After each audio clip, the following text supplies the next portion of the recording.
I almost want to stop doing these little pop-up news things that I've kind of been off and on doing, as of late. Because Marvel is out here putting out little teasers for information and then putting out the whole information the next day. And I'm kind of over it. You can't see me, you Stevie, wondering how I reach more evolutions than Evie and make it look easy. What is up, Earth's mightiest subscribers? It's Blerd without fear. Welcome back to the channel. If it sounds like I'm in a petty mood, it's because I am. But no, in all seriousness, as of yesterday, Marvel put out a teaser for X-Force as well as NYX and Phoenix.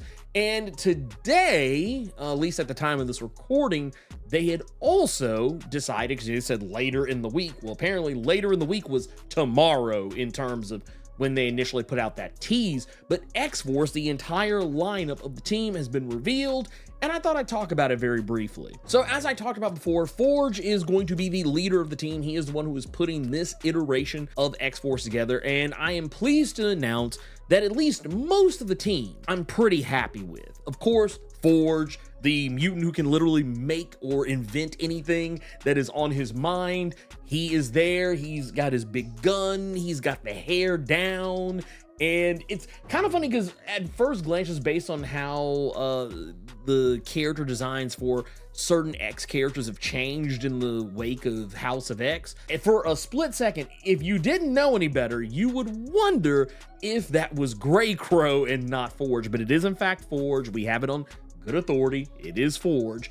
But the gun is comically the size of something that Grey Crow, formerly known as Scalp Hunter, the problematic name for a guy who is supposed to be a Native American or indigenous character, but neither here nor there. We're not here to talk about that. The rest of the lineup is kind of a murderer's row of characters that either don't get used a lot or used to be connected to X-Force in some way. Case in point, the character Deadpool. Deadpool, who is already off to a good start on his own series, being led by Cody Ziegler, is looking like he's going to be off to a good start here.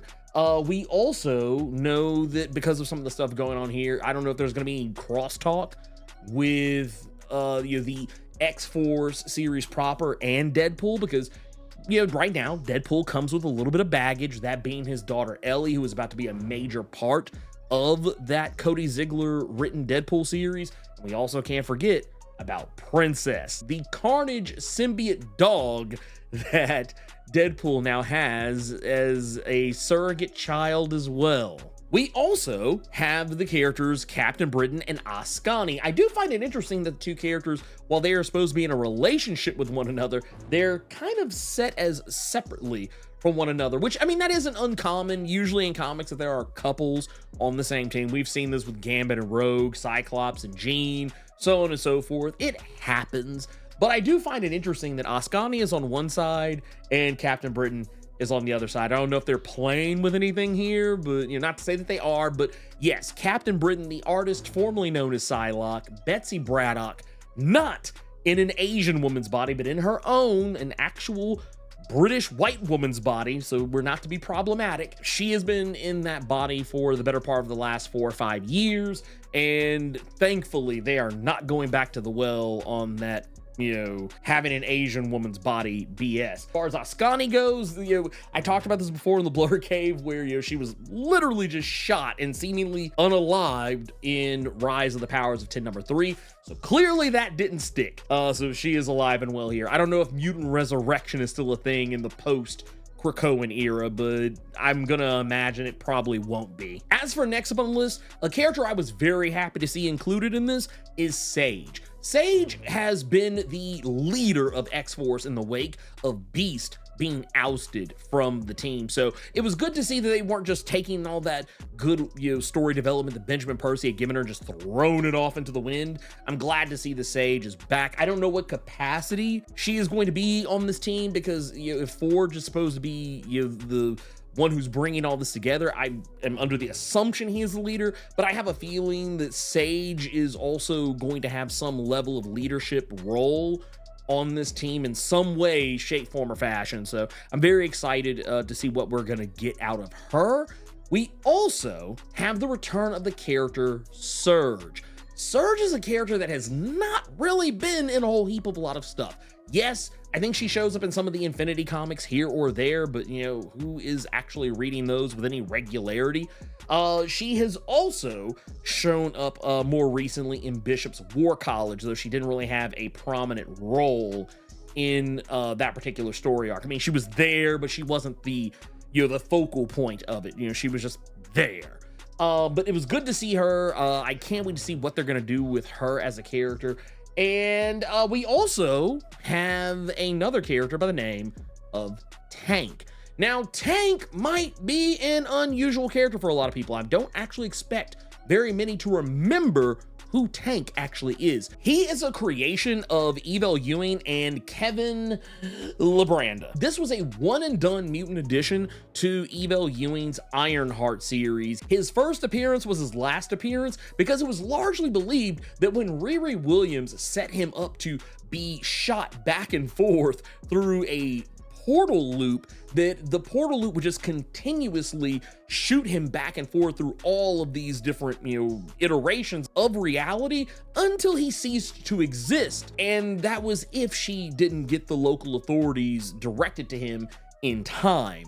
You know, she said whichever comes first, which, to be fair, seems like the authorities showed up first. They're still alive. Or if they did die for whatever reason, you know, the Krakoan era did happen. This character is in fact a mutant, so here we are. Now, the character doesn't look exactly the same as they did in that Ironheart series. They're sporting an all-red getup, but I think the energy is still no less there. If you're not familiar with who Tank is, and honestly, once again, they only showed up in one issue of anything ever, but this is a character who has complete and total control over every single molecule of their own body. Very reminiscent of Apocalypse in that respect. So like if they want to change the size or the density of their body, they can do it at will. They can make themselves incredibly muscular. They can make themselves incredibly slender. We saw this in that issue of Ironheart where they literally went from being a guy that was as lithe as Miles Morales to being as built as a Colossus or a Hulk. They also have the power, as you might have guessed, to teleport. As I mentioned earlier, they got caught in a weird portal loop. It's their ability to create those portals. These portals are not just limited to places nearby either. He can actually teleport both himself and other people between not just different places in space, but also through time. This is a, by all accounts, fairly solid team. By and large, the only characters I'm not really 100% sold on this team are Ascani and Captain Britain. And it's really only more because I kind of wish they would have put maybe some other characters in that place. Now, as far as the representation on this team, the representation on this team is pretty damn strong because we have Forge, who for one is a indigenous man. He's a Native American, so yes, we got him. So that's 1 point right there. And we've also got Surge, who is Japanese. That's another point right there. And while technically you wouldn't exactly know it to look at Sage, but Sage is of Middle Eastern descent, though the exact nature of this has always kind of just been up in the air. As for Tank, we don't really know, and honestly, going back to that Evel Ewing Ironheart series, honestly don't feel like it was ever made any, you know, point of notice of exactly what the nature of Tank's, you know, nationality or origin is. But the reason why I'm bringing all this up is because by comparison to the, you know, Jed MacKay adjectiveless X-Men, the Gail Simone Uncanny X-Men, and Evel Ewing's exceptional X-Men, it is very noticeable because this team is not as unapologetically white as those initial 3 X-Men teams are. So it's definitely a step in the right direction. Not to mention, we also have Jeffrey Thorne, who's going to be writing this, and the art for the series is going to be provided by Marcus Toe. So that's already, you know, a couple of good feathers in the cap, just right there off rip. And I'm looking forward to this. I mean, yeah, I think initially when I first saw this on Twitter, I talked about how like I was a little cold on the roster. And I still am just a little bit, just in terms of, you know, Ascani and Captain Britain. I just kind of feel like they should have their own book, and you could have put 2 other characters I feel would have probably made more sense. Like I would have loved to have seen Sunspot back on this team. This would have been awesome. I think if they would have put Sunspot here, I would have been really happy with it. And then maybe if you would have put a character like Richter, I would have been very happy with the inclusion of Richter as well.